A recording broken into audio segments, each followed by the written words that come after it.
fight's not over. Stop the fight! People. Everybody, I come here for everybody. Kill everybody. I'm the champ. I'm the king. Kill everybody. Ah! What's up, guys? Lane here with Broke Bets. Got my guy with me, Carson, my co-host, as always. Woo! Let's go. UFC 300's here, baby. Let's go. Yep, stacked card. Yeah, we're just gonna get right into this, guys. Of course, check out that Patreon. Get on those bets early, and let's go. Got Deiveson Figueiredo versus Cody Garbrandt. You know, 8 years ago, whenever Cody was champ last, this would have been, you know, a banger of a title fight, and it's a prelim opener, so it's still going to be very interesting. We're going to side with Deiveson. I mean, it's how can you pick Cody at this point in his career? It's very tough. It seems weird to say because he's the younger guy, but just the ability to take a shot, him not defending leg kicks was just very concerning versus Brian Kelleher. We might see Figgy incorporate some of that. And yeah, just for the most part, taking a punch is a big deal here, and we're going to take Figgy by a third-round knockout. What are your thoughts? Yeah, I like Figgy a lot here. He can grapple too as well, and just mix it in a little bit. He did that with Rob Font, just showing it. He's got pretty good IQ too as well. At the end of ones and two, the first and second round, he was doing a lot of damage towards the end of that, and that is a good eye for the judges. And then in that third round, he hurt Rob Font, and then Font was coming back, hit him a few times. He didn't want to get in that firefight, and he egged him on. He said, come here, and then took him down right away and laid on him for 2.5 minutes. So, yeah, I mean, that's what you want if you're betting on a guy like Figueiredo. Don't want to be going in those 50-50 exchanges with Garbrandt just because he has so much power. But, yeah, Garbrandt doesn't really have that chin anymore. And his competition he's fought lately has not been the best. Right. And I was just thinking with Cody, it's probably the best for him to, go into those 50-50s in a fight like this, because him being at range, like, something really Cody's never developed extremely well, especially for the time he's been in the UFC, is like straight punches. He is just a hook-happy boy. I mean, I've said this the last time we did a breakdown on him, but he has the biggest giveaway when he's going to punch. He always dips his hips so heavy, and, you know, that's where the power comes from, but it's like a big read as well, and it makes him easy to counter. But yeah, I mean, I think this one does start real slow. I think both these guys just, you know, Cody's obviously going to be nervous to get hit in any sense, and then Figgy, I think he will be a little bit aware of that power in round one, get a feeling out process, probably shoot a takedown, try just to secure a round under his belt, and then it might pick up as the fight goes on. So yeah, I like a late knockout. Yeah, I like that too. Figueiredo, he's 3 inches shorter than Garbrandt, but has 2.5, 3 inches of reach on him. So hopefully he can keep that range and not go in those 50-50 exchanges with Garbrandt. Right. Any betting advice or anything you're looking at on this fight? It's kind of hard to bet an under, in my opinion. Yeah, I don't like the under. I don't really like any of the round stuff. Like you said, I like Figgy late. Maybe a parlay piece, but who knows? We'll see. Yeah, I just don't want to bet against like a -2, or don't want to bet -200 when there's the KO possibility. Yeah, there's a 50. If they go into a 50-50, there's just a chance one goes down. So, all right, Figgy KO round 3. Okay, for the next fight, we have Bobby Green versus Jim Miller. I see a lot of people picking Jim Miller. I understand he's, you know, done well with his old age. The power's still there. The grappling's great. But I got to stay on the Bobby Green side. Stylistically, he's in the big cage here. He's going to be, you know, just picking him off at range with that jab, those straight punches, using his footwork. And, you know, there is a chance he may get caught, but I think a lot of people are going to overlook or look into Jalin Turner knocking out Bobby Green, who is like one of the best finishers in the division in Jalen Turner. You know, if Jalen Turner was matched up against Jim Miller, it would be a nightmare, at least in my opinion. It probably would ruin Jim Miller's chin, but Bobby Green, you know, there is that chance that he gets caught because he is more of a shoulder roll and tries to roll punches just by instead of getting his hands up. But overall, you just look historically through Green's career in a matchup like this, and he's just in a touch and move the entire fight. And honestly, I could see him working his top game in the wrestling. I think he could. Jim Miller's a dangerous grappler, but if you get past that guillotine, you can win in top control. So give me Green. Yeah. Bobby Green keeps those hands low, rolls with the punches. Obviously, there's a chance Miller could catch him, but yeah, like you said, Jalen Turner's like 6'3", has a super long reach, and missed weight for that, I believe, as well. I think he did make weight. He was on short notice. Fuck, I can't remember what. Well, I'm saying Dan Hooker. Oh, did he miss on that one? Okay, never mind. Yeah, I'll let you keep going. But yeah, I think that was a short notice replacement fight. But anyways, yeah, I mean that stylistically was just not a good matchup. And Jim Miller, he's fighting Gabriel Benitez and Jesse Butler, who's a trash can that picked up off the street in his last two fights. So definitely the better competition on Bobby Green's side. He rolls with the punches well, throws good volume. Yeah, and 2 fights ago, he just KO'd Grant Dawson as plus 400 or whatever he was. Right. It doesn't get talked enough about as often, but yeah, I think people just see his last KO loss and will be judging him on that one. And it's only 4 months coming off of that KO loss, but right. I still like him here. You know, this guy also like. God, I lost my train of thought. That was weird. Oh, some of the best cardio in the game. You know, he fought Fiziev. I know that was a while ago, but fought Fiziev, went toe to toe, took all the punches, showed he had superior cardio late, and I just feel like Jim Miller, you might even remember in the Alexander Hernandez fight, he actually slowed down quite a bit in that third round. He fought through it, but he was tired. So, yeah. Any thoughts here? Yeah. Any more thoughts? Yeah, sure. Should be a good fight. I think Miller chewed up the leg of Benitez in the last one. Could happen a little bit here, but Bobby Green's always switching those stances, and I think he'll be tough. Right, yeah. All right. Yeah, give me Bobby Green by decision. Okay, for the next fight, we have Jessica Andrade versus Marina Rodriguez. Gotta go with Marina Rodriguez, at least in my eyes. I'm sticking behind the same logic that I just kind of followed in the Jim Miller fight.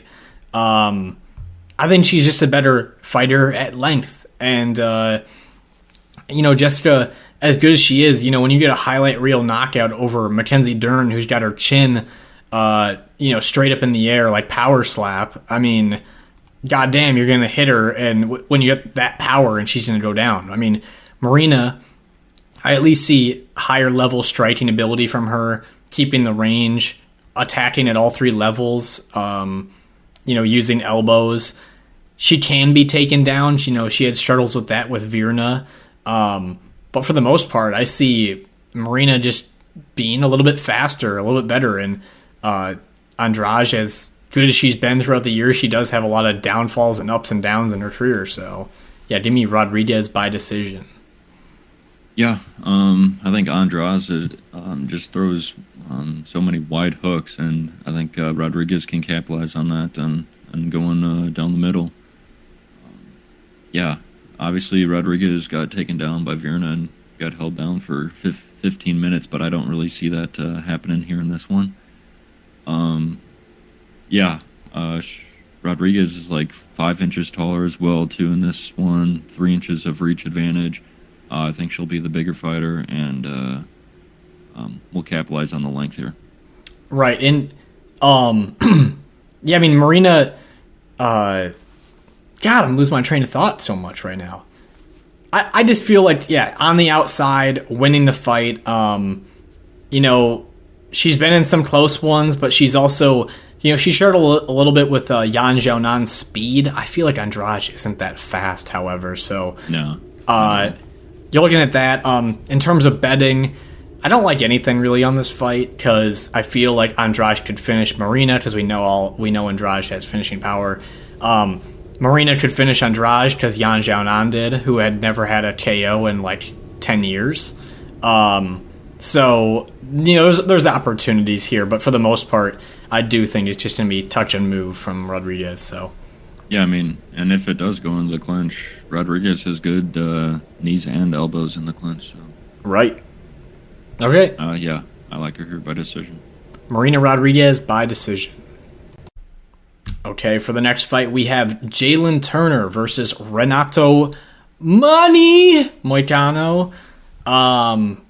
Give me Jalin Turner. I mean, this guy, probably the biggest dude in the division, biggest weight bully possibly.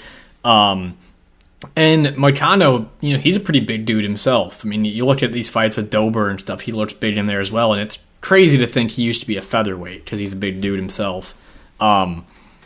But striking defense and range is a big thing I see in this. And, I went back and watched that Drew Dober fight. So we bet on Drew Dober. That trip that he tried in round 3. Pitiful.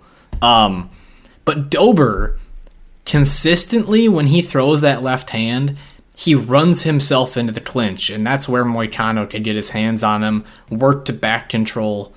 But with Turner, he's so fast and he keeps range so fucking well that for Moicano to get into range to get a takedown is going to be so fucking hard to do. I don't see it happening. So I got to go with Turner for round 1 knockout. What do you think? Yeah, Turner's just so dangerous. He's never won by decision, so he's finished every one of his wins. And most of them are in that very first round too. He's super powerful. He's got pretty good submission skills as well. He's well-rounded. And, I mean, the one thing he doesn't have, or one thing that's lacking, is cardio. I saw that against Dan Hooker. He slowed down, and Hooker was able to take over in that one. Right. That'd be my one worry. If Moicano is able to survive that first round, early second round, then maybe he could take over. But, yeah, I just don't think Moicano will be able to survive that early first round, second round. The other thing with Moicano, too, is he was very tired versus Dober late in that fight because when you have that level of strength and grappling and then you get back on the feet, he looks heavy. Everything he looks slow. He's just full of blood. His muscles are full of blood, and it's hard for him to move around. And another fight, he's still able to take down Dober though in that third round and play on him. So was able to fight through that. Another thing with Turner is his size makes him just so hard to take down in general. Gamrot, who's the best wrestler, couldn't maintain great control on him. He did get him down, but also, I was saying with the range, Gamrot had to shoot from 5 yards out consistently to try to get a takedown. And just having to cut down that type of range, I don't see Moicano doing it. He hasn't really shot those low double legs or got to a single and switched it up much. He's, mostly just straight to the back as soon as he can. But good matchup. I liked either fighter by finish. Yeah. Any more thoughts? Yeah. No other thoughts actually. Okay. Oh, yeah, no. All right. Turner, KO, round 1. Oh, God. Okay, guys, for the next fight, we have Sodiq Yusuff versus Diego Lopes. Banger of a fight. A big hype train on Diego Lopes' side, won over the fans. Sodiq Yusuff, tough matchup. I'm going to go on the Sodiq side. As big as Diego Lopes is, he's, again, I'm talking about how big all these guys are, but at his weight class, Diego looks massive. I just see not enough striking defense. And it's actually a good comparison for Diego Lopes? Benoit Saint-Denis. I think that's a good comparison. I think he likes to march forward, but he doesn't protect his face extremely well. The grappling is dangerous, but Sodiq does have good power. He was close to finishing Edson in that last fight, and I don't see Diego stringing together punches quite as well as Edson Barbosa can. And I totally get why people can be on the side of Diego Lopes. And the hardest thing to measure when you make these kinds of picks is like skill, where I see the skill on the feet for Yusuff versus like who wants it more. And I think you see that on the side of Lopes. So again, hard to measure this one. I'm going to take Sodiq, but I like a finish overall in this fight. What do you think? Yeah, this one's a banger. Yeah, obviously Lopes has the hype train, and rightfully so. His last 2 wins both came in a minute 30. Both those were both bangers and really good finishes. But yeah, he is an absolute finisher. He's only won 2 decisions, so he's finished 9 wins by sub and 9 wins by KO. So he's well-rounded everywhere. He's got really good BJJ, but yeah, Benoit Saint-Denis is a good comparison because he doesn't really doesn't have striking defense, and yeah, Yusuff can capitalize on that. Yeah, I mean, yeah, I just think Yusuff just throws so many hooks and doesn't really have many combinations, and yeah, I just think Lopes will be able to either find a KO blow, tire him out, or get it to the ground and submit him here. And I get that take, and like the way that Sodiq after round 1 versus Barbosa, you could see he was just kind of mentally broken going forward in the fight. And Lopes, if he starts moving downhill, it might just it might just maintain momentum. And I get what you would mean, like Sodiq likes to just do a 1-2 jab or double jab and then overhand. It's not very diverse with like left hooks or anything like that. And Lopes is more just hook, hook, hook. I'm trying to kill you. So I love the matchup. It's like my first. I guess we picked against Lopes versus Evloev, but who didn't? But yeah, first time picking against him now that we know him, you could say. Yeah. But yeah, I like an under in this fight. I think they go at it. Yeah. All right. Sodiq KO round 1. Okay, for the next fight, we have Holly Holm versus Kayla Harrison.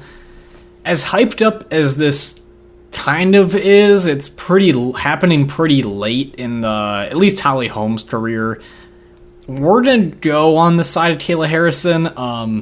Holly Holm's always been the biggest girl, kind of at 135. Kayla Harrison coming down. I think she actually will be probably an inch or 2 shorter, maybe. I know it's listed the same, but I believe Kayla might be a little bit smaller. But I'm not sold on Kayla Harrison. I don't think anybody truly could be. When you're just dominating PFL and her striking doesn't look good, and there is that grappling aspect, but Holly Holm hasn't been put on her back that much, so hard to say exactly how this fight goes, but we're just going to take Harrison by decision. Younger fighter, could score a takedown here or there, and Holly Holm's doing no damage in any fight lately, so yeah. Yeah, this one's at 135. Harrison's been fighting at 155. She was a catch weight 150 in her last one against Aspen Ladd. Woo woo. But yeah, I mean, just wrestling advantage, former judo 2-time gold medalist. Yeah, I mean, her Impractical Jokers. I mean, the resume. Yeah. Her striking's not very good at all. But Holly Holm doesn't do any damage either. I just think Harrison will be able to get it to the mat and control. This is probably the piss break. Yeah, I can see this also being just a clinch. It just might get stuck in the clinch because Holly fucking loves the clinch and then just pumping knees into girls' knees, I guess. So that might happen. Kayla might put her in the clinch the whole time. Kayla might get up on top. Lane might fall asleep. That's what might happen. So, all right. And I'll be going to the bathroom. See, Harrison by decision. Okay, for the next fight, we got Calvin Kattar versus Aljamain Sterling. The champ moves up. We saw a similar thing to this with Figgy, and I guess Figgy wasn't the champ per se, but a former champ. Yeah, same ordeal. Going up to face Rob Font. Similar type, ordeal. Rob Font being the boxer, and in this scenario, also I think they're both part of the New England cartel. So this is also similar, but I'm going with Kattar. Hey. I feel like Kattar does have 91% takedown defense in his career. I haven't really seen him on his back, but truthfully, he hasn't faced a wrestler of the highest caliber at his weight class, so that's a concerning part. Aljo is honestly not a great wrestler, at least in my opinion. He's more pushing people against the cage, and when Henry Cejudo's midget legs, you can get under those and pick him up and throw him around pretty easily. But I feel like Kattar, with that jab, he can at least inflict more damage, whereas Aljo will kind of be touching, it feels like, Kattar throughout the fight, but never truly having a fight-finishing blow that he tries to land. So, yeah, give me Kattar by decision. Yeah, I think Sterling will try to be putting pressure on Kattar and try to get him up against the cage. I think that's where he has most of his success is along the cage and taking him down. He'll obviously be trying to do that. Like you said, Kattar has 91% takedown defense, but he's not fighting anybody who's really trying to take him down. Josh Emmett, Giga Chikadze, Max Holloway. Ige was another one. Yeah. They're not the wrestling level as Aljamain Sterling. I don't really know what to think of Sterling moving up here. He's a huge bantamweight, but I just don't know how he'll look against a true featherweight. So, yeah, that'll be interesting to see. Also, Kattar coming off that knee injury. This is about a year and a half. Right. Since then, how will his knee be coming back from that? But yeah, he's got really good boxing, good jab, and he has good hips too. He's good at keeping the distance. He's not overextending on his punches. That will get him taken down. Right. So, yeah. I feel like this is a really close fight. It could go either way, but I just think Kattar will be doing more damage here. Yeah, Kattar, something I've noticed in my notes is that he doesn't use head movement at all. He likes to go into a shell, or he knows he can eat the strike. And a bad thing for him in a fight like this is Aljo might just put his hands out there enough just to bother him to not throw, but God forbid, can we get Calvin Kattar when he knocked out Jeremy Stevens with that elbow? Or just bring back where he fought Giga and he's just doing the slicing elbows in the 5th round.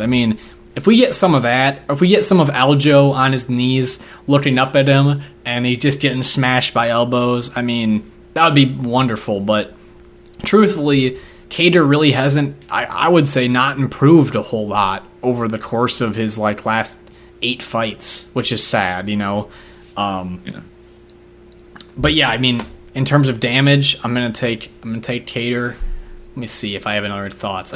Jiu-jitsu, I think this one might hit the ground, but again, I just don't think Aljo's gonna have that same strength advantage he might have over his same opponents. And as we're critics, he's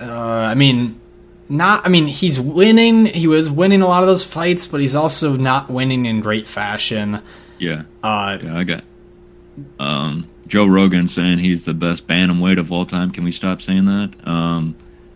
Let's see. He wins a split decision against Henry Cejudo, beats TJ Dillashaw, goes in there with one arm, wins a split decision against Piotr Yan holding his back, and wins based off illegal knees, Piotr Yan. What a great title run that was. Really, truly greatness there. I don't want to fucking trash Aljo, but the title, holding the title, just wasn't super impressive to me. Henry Cejudo as a title fight in general, that was just not a great title fight. So yeah, coming off 3 years of nothing, not a deserving opponent. Yeah. All right, enough to talk about this one. We got 5 minutes on it. Kattar by decision. Okay, for the next fight, we have Jiri Prochazka versus Aleksandar Rakic, another title level fight, and I'm going with Rakic. I mean, coming off of a knee injury, out for a while, but also at a great age for this division, hasn't taken a ton of damage, and overall just has a lot more options, at least I think, in this fight. He's got better leg kicks. He's got decent power in the hands, okay striking. It's not amazing, but it's definitely good. And then the wrestling. I think his wrestling is just going to be far superior to Prochazka, and he's one of the biggest 205ers out there. I think he gets it done. Jiri, as much as people really like him, I get a little bit, honestly, sick of the samurai shit. It's a little bit weird. And I always wonder with him is, like, who are your training partners? Because he's always, he's training in Czech Republic or wherever in Europe, and I just don't, I wonder if he gets that same level of grappling that he could get improvements on. I don't know. So, give me Rakic KO round 3. Yeah, I like Rakic here to wear out Prochazka. Yeah, I mean, Prochazka's dangerous in that first round, but outside of that, he slows down quite a bit. I think Rakic can, he's obviously coming off a leg injury here, but I think Rakic can chew up the leg of Prochazka, similar to what Alex Pereira did. Rakic has the grappling advantage too. I feel like he's got a decent jab when he throws it as well. Got a 1-2. I like Rakic everywhere. One thing I could see is like he kind of like leans back. Maybe he could get caught with a right overhand. I like Rakic here in this one. Yeah, using those leg kicks versus Blachowicz, he is fast with them too for his size. The one thing like you're saying with him leaning back, something that makes me feel a little bit nervous is I haven't seen Rakic really get pushed on the back foot, and Jiri does like to control the cage a lot. So I'm kind of curious how he would deal with, more punches coming his way. But again, that's why I think that wrestling option's kind of in his back pocket. We saw him hit a single on Jan Blachowicz, got the leg up above his shoulders, and then just tripped the other leg. I saw that takedown Glover did to Jiri like 6 times. So if it can be done once, there's a round possibly just right there. Right. Yeah, and Rakic held down Blachowicz for that entire round, and for the entire second round. That was like, it was early in the round too. It was like probably 4 minutes, right. 30 seconds. So, and then I also feel like Jiri's just getting clipped a lot in these fights. Knocked out by Pereira. But if you go back, he actually got hit pretty good in the Ozdemir fight. In the Dom Reyes fight, he not only seemed to like get kind of halfway out by a punch, but then also he said he kind of almost got knocked out by an up kick. And then obviously Glover, the infamous guillotine that Glover pulled right before that, he was on the verge of being knocked out. So 4 fights in a row, rocked. Rakic does have like a pretty heavy right hand he likes to throw. It doesn't land very often, but he does throw it. So, again, I like this matchup. I like all these matchups. So yeah, that should be a banger. I'm not one of those people trashing UFC 300. I'll probably say that again later in this video. Anyway, Rakic KO round 3. Okay, for the next fight, we have Charles Oliveira versus Armen Tsarukyan. I'm going with Armen Tsarukyan. So that when Charles faced Islam, I picked Charles, and I thought that Charles would win because Islam didn't do a lot of ground and pound. Charles was dangerous on the ground. I think we all just didn't know Islam's level of striking that time. And clearly a lot of us were wrong about that. Coming to this one, I actually think Armen has, I think Armen's a worse matchup for Charles because Armen will not be afraid to take this fight to the ground. And his ground and pound is just extremely brutal, and I think Charles will have a really hard time throwing up submissions from his back or if he's trying to work up on the cage, just the use of elbows and brutal ground and pound that Tsarukyan can implement from the Joel Alvarez fight to, the Beneil Dariush. Watch the KO, but then watch the follow-up strikes. Like, knocks him down, but then there's like 2 crazy hard punches that slam Beneil's head against the canvas. And of course, Silva finished him on the ground as well. So I'm going to take Tsarukyan for a KO. I'm going to say, it's hard to say when it's going to happen. I'm going to say late round 1, but great fight. Yeah, this will be a banger for however long it lasts. Oliveira, I think he'll be putting the pressure on Tsarukyan. Tsarukyan's got really good kicks. He's got that body kick that he likes to go to. He's got decent striking, but Oliveira's got really good striking too. I think Tsarukyan could be able to take this down if he wants, but I think Oliveira does have KO potential here. You saw Tsarukyan get clipped by Silva 2 fights ago, so could be a possibility. But yeah, I think Armen has more ways to win here. And if you look at a fight like this, Charles, he was knocked down by Michael Chandler, by Poirier, by Gaethje, won all those fights, right? If you look at this fight though, if he gets knocked down by Armen will fucking chase him to the ground in an instant and try to finish the fight. So exactly. He's not going to let Oliveira lay on his back and get the 15 seconds of rest and let him recover there. Right. And I wish this was a 5-rounder. I don't think it'll actually go 5 rounds. Just in case of the scenario that, these guys get in the late rounds, Oliveira's still alive, and Armen starts to slow. That would be very interesting. But the stand-up, it could be very interesting because in terms of who has better technique with their boxing, it's Charles. But right. Defensively, he gets hit pretty easily, and just the wear and tear on that chin, and interesting fight. The leg kicks like you were saying, with the kicks at range for Tsarukyan, such a great tool just to keep that range between him and his opponents. Yeah. What do you like? Ground and pound KO win for Tsarukyan here? I do. I think maybe even the scenario I kind of laid out in my head was that Tsarukyan probably gets a knockdown and then follows him to the ground and just hammers away for a finish. That's kind of my view on it. But, I like that. That's probably the most likely scenario, I'd say. All right. I think Charles, this is a fight where he can't let Tsarukyan get too much momentum, so I think they're just going to charge at each other. So, all right. Yeah, love it. Tsarukyan, KO round 1.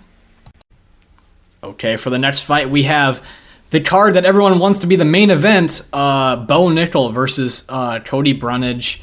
We're going to take Bo Tickle My Pickle Nickel. Carson, take it away. What are your thoughts on this amazing matchup? Yeah, I think I got the same idea as everybody else here. I'm not going to get too sweet. I think Bo Nickel's going to win this in the first round, either KO or sub. I don't think Cody Brundage deserves to be on this card, let alone the main card. Or maybe even in the UFC. Yeah, that too. This dude's an absolute trash can, and he's a quitter, and he's not tough at all, and he lost to Cedric Dumas. What else do I have to say? He pulled 5 guillotines in that Dumas fight, and he continued to do it. On my fight notes, I have pound for pound worst fight IQ for Cody Brunage in the sport. With the pulled guillotines, giving up the way he did versus Malkoun. I guess that's a high IQ move if you want to win by DQ, but I listened to the Joe Rogan MMA podcast just today or whatever with Dean Thomas and Matt Serra and those guys, and it was it was a relief to hear them kind of trash Brunage on there too. They're like, what is Bo Nickel getting this matchup for? I mean, Christ almighty. I mean, we know he's going to be good, and I think he's going to beat a lot of people, but you look at Val Woodburn in that last fight, and then go see what Val Woodburn did after that, and you're like, what the fuck was that matchup? and he handpicked that fight once his first fight fell off with Tresean Gore. And then Jamie Pickett, who he struggled to get to the ground as well in that fight, where we saw Eric Anders take down Jamie Pickett at will.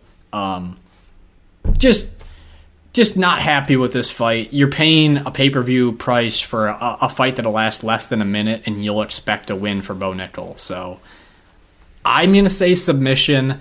It could easily be a knockout because of that threat of the takedown.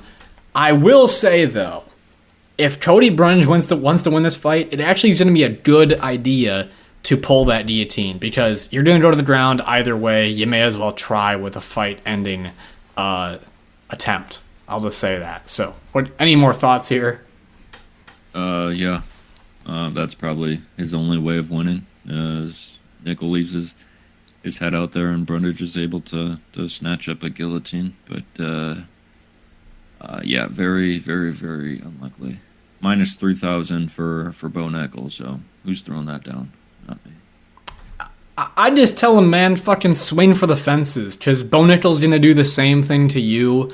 And if he doesn't go for that takedown instantly, you might have a chance to connect. It's like the odds are just not in your favor, so take a chance. Anyway. Right. Nickel submission. It sounds weird. I'm kind of cheering for fucking Brundage because of this matchmaking. Anyway, Nickel submission round 1. Okay, for the next fight, we have the BMF belt on the line. We got Justin Gaethje versus Max Holloway. And we are going to pick Max Holloway. I think we're going to be one of the few. This fight's going to be interesting. I mean, a lot of people will just take what they saw from the Max Holloway Dustin Poirier fight, and they'll just directly apply it to this.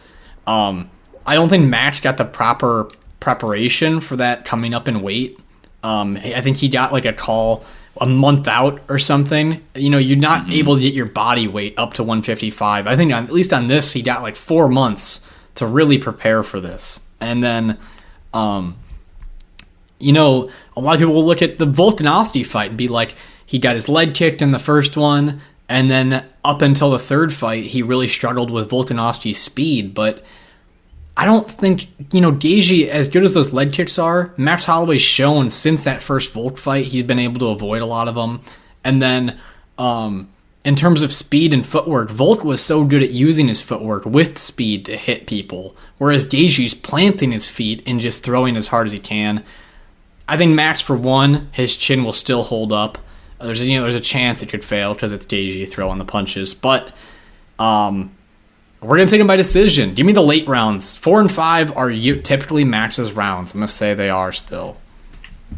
Yeah, absolute love this matchup. I think, the one area I could see success for Gaethje, or not the one, but the one that really stands out is the leg kicks. If he continues to use those, I think he could chew up that leg of Max Holloway.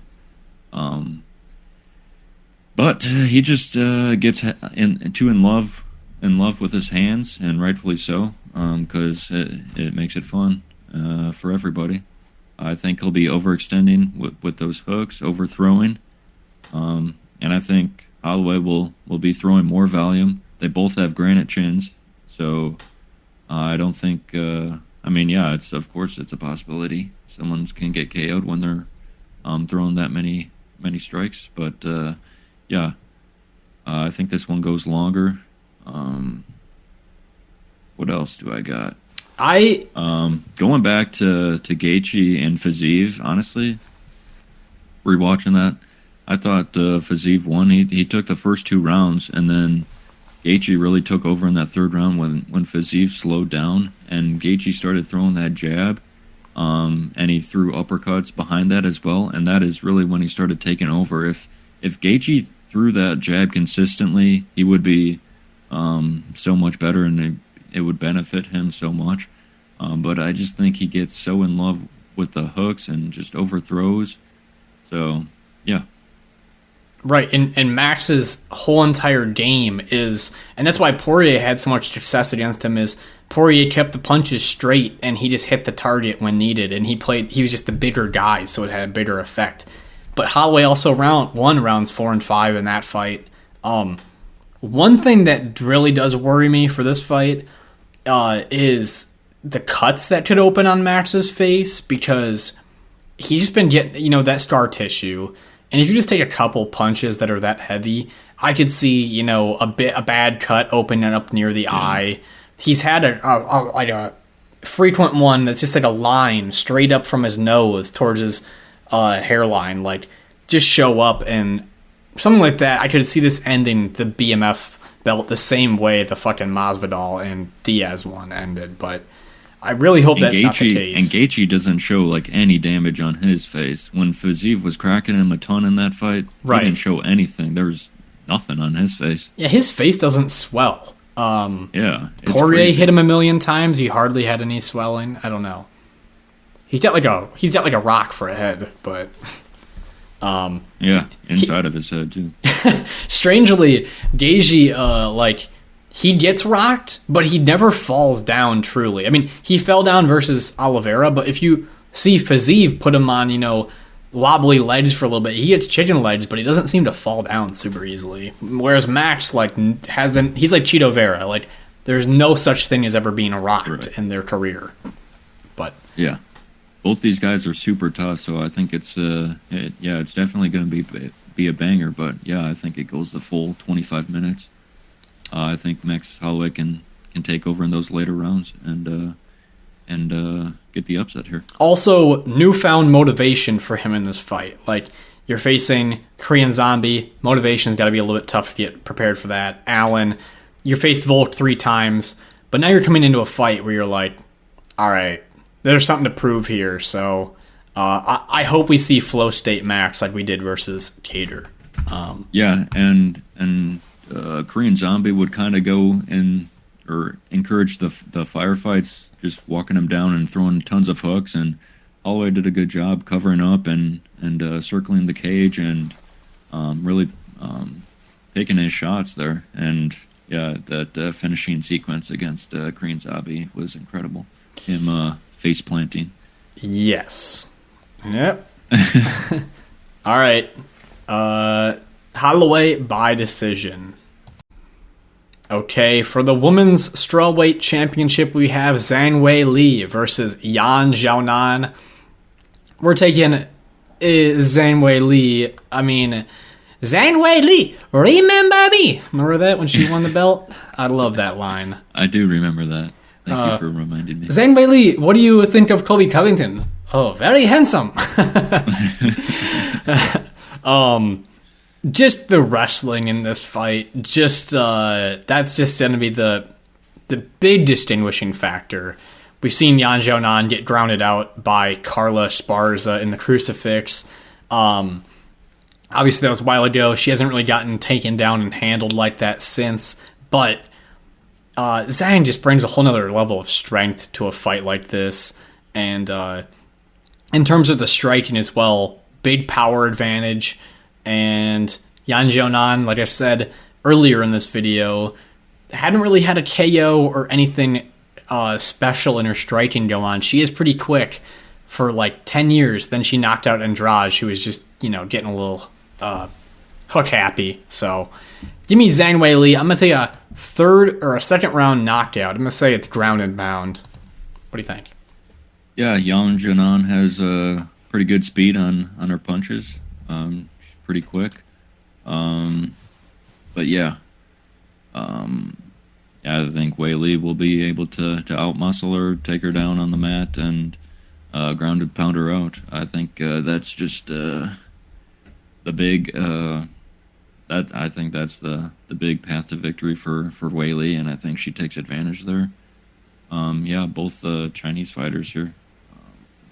It seems kind of weird. Dern was trying to take down Yan, and she's obviously not the greatest wrestler, but I think Weili will be able to manhandle her a little bit here. And honestly, at minus 380 or whatever the price is, there's not a lot of great parlay pieces on this card, but Zhang Weili, she was minus 500 versus Lemos, but she fought like she was a minus 1,000. So, and also, Yan Xiaonan's not a submission threat off her back. Lemos at least had, she was trying to go for ninja chokes and other shit like that. So Zhang Weili will smash. It's hard to see Yan winning this one.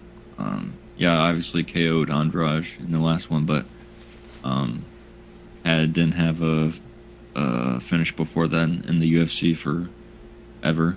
Right.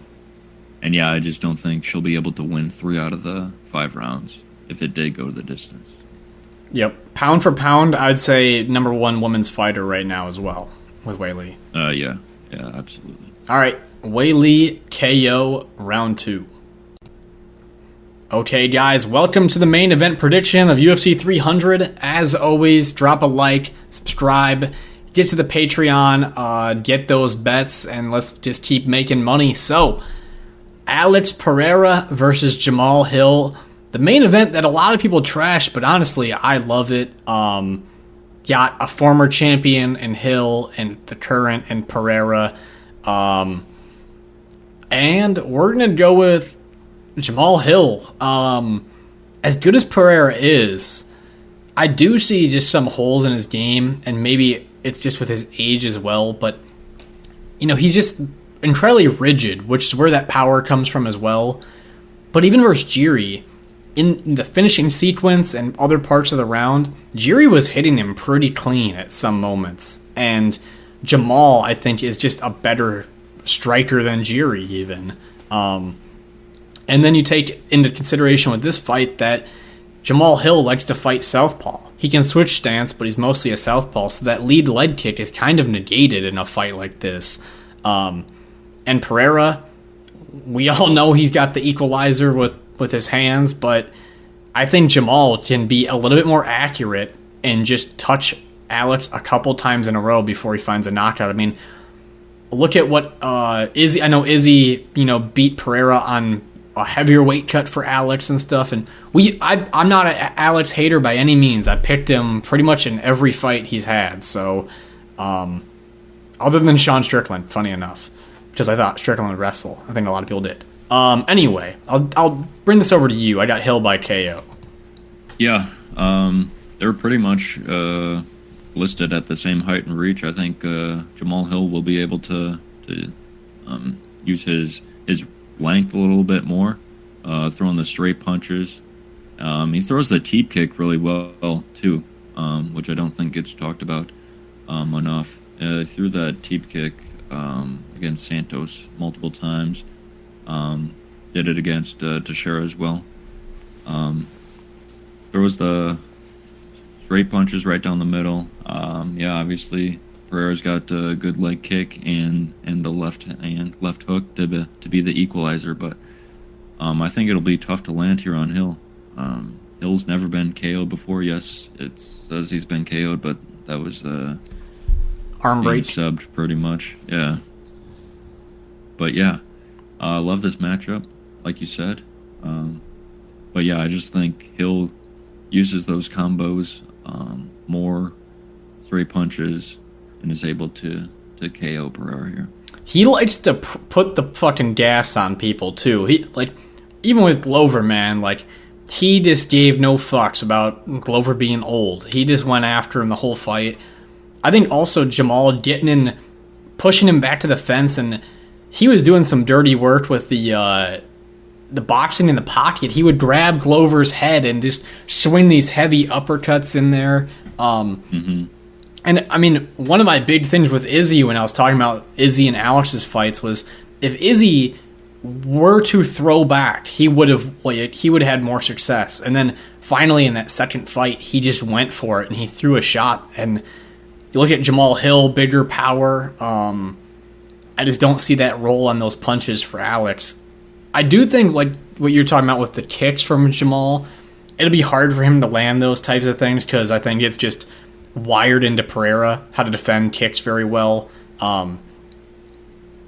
I have a hard time knowing if I would bet on Hill because Alex just does have that one-punch knockout ability, and not to mention just how it's crazy how good his head kicks are. Like, he hasn't had a head kick knockout in the UFC, but his legs are just so fast. So yeah, he nearly got Glover out of there with that head kick. Right. Yeah, I mean, Hill does a really good job of pressuring you, getting you stuck against the cage, and then unloading combos on you. 1, 2, 3, 4, 5. 5-punch combos on you, and that'll really wear you out. Yeah, I mean, he doesn't have like the best looking body in the midsection, but dad bod. He does have a dad bod. He doesn't really slow down though. Even in that 4th round against Thiago Santos, he was really putting the pressure on him and just throwing so many combos in there. So yeah, one of my notes I have with his physique, a lot of people like to criticize it, but like, when you're one of these light heavyweights or heavyweights, like if you're Johnny Walker, sure, he's huge, but he's carrying all this extra muscle that slows him down.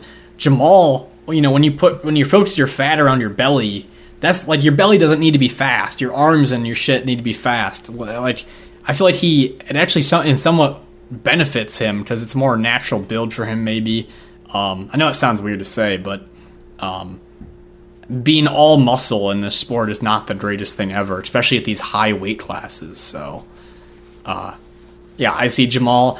And again, I don't think there's me grappling, but if there is, it's going to be on his side as well. So, yeah, he's also coming off an injury as well, worth mentioning. But, yeah, both these guys are super dangerous. I don't see it going the distance. Yeah, I love this matchup. I picked all 3 injured guys. Picked Kattar, picked Rakic, and picked Hill. So hopefully there's no ankle sprains or anything kind of retarded going on there. But knock on wood if you're with me. John Gruden. Yep.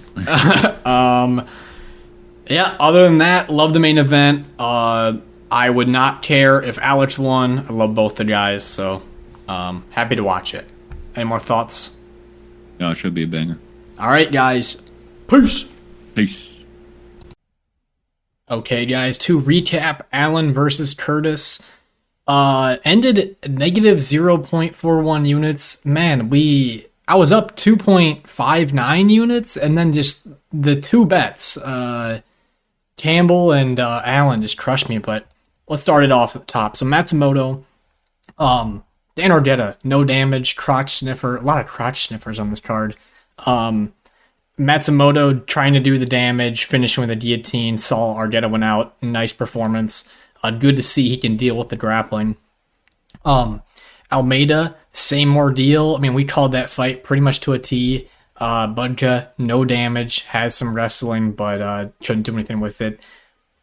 Getting Morono, man, that was nerve-wracking. I mean, to even lose a round to Court McGee at this age was a little bit shocking. I mean, I think he just put too much energy into that guillotine and he drained his tank for the rest of the fight. Of course, we had Morono parlayed with Calvillo over 2.5 rounds, and that one fell off. So we kind of got burned there, but no big deal. Still got the winning money. Moving down, yeah, Charlie Campbell. I mean, I still kind of stand by this in a way. I mean, Trevor Peach's all over the place. It just happened to be too much grappling in this fight. And something I just see now, and I'm going to take away for a Trevor Peach fight in the future, and probably just won't bet him in the future, but is when he runs forward, he just runs into people. So when his opponent has a hard time knocking him out, because it's either going to result in him in a clinch or him hitting you. So hard to actually trying to find a knockout shot on him, surprisingly. But I still think Campbell could. I think he won all 3 rounds. He had moments where he could have just probably punched and set his feet a little better and found that knockout, but it's all right.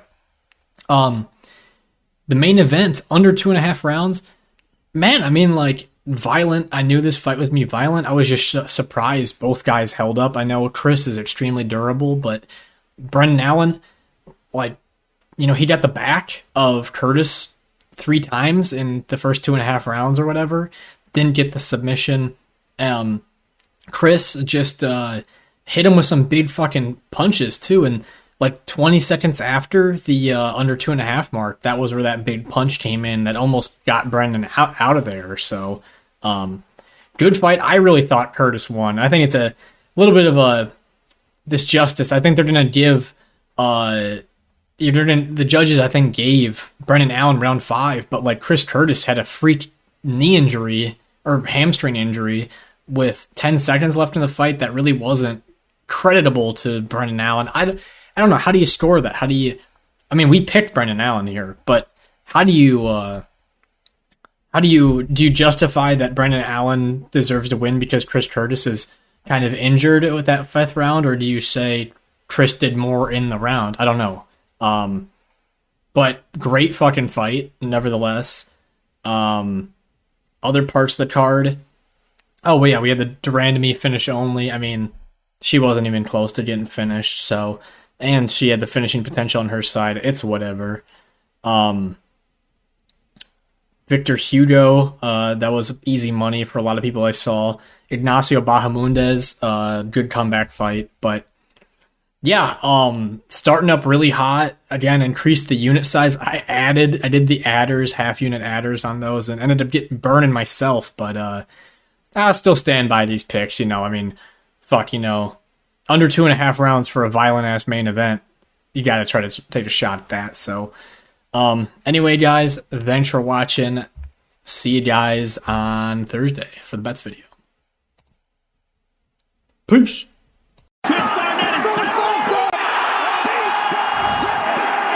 I know. It doesn't matter from the trenches. I'm built like this. You don't doubt me, so I couldn't do it. The